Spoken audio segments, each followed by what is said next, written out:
মুরব্বীদের মুরব্বীদের হালাত কি?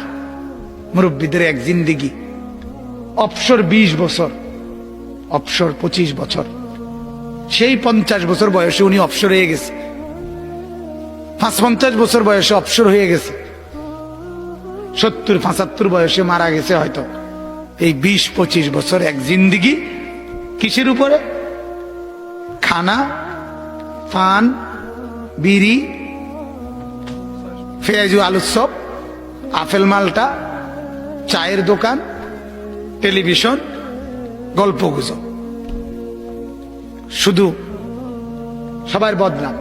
মেম্বার বালানা, চেয়ারম্যান বালানা, বেডা বালানা, বেডি বালানা, এতে বালানা, হেতে বালানা, মানে শুধুমাত্র চাচা যান উনি ছাড়া আর পৃথিবীতে কোনো ভালো মানুষ নেই। শেষ উনি শেষ ভালো লোকটা পৃথিবী থেকে রয়ে গেছে, কোনো রকমের টিক্কা রয়েছে। যদি উনি মারা যায় পৃথিবীতে আর কিছু হলো না।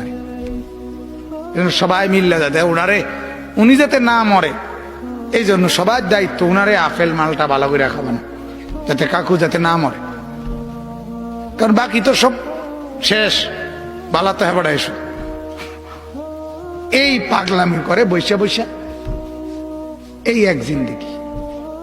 এভাবেই আসরের থেকে বা দুপুরের খানার পর থেকে রাত পর্যন্ত, রাত 10টা, এই জিন্দিগি।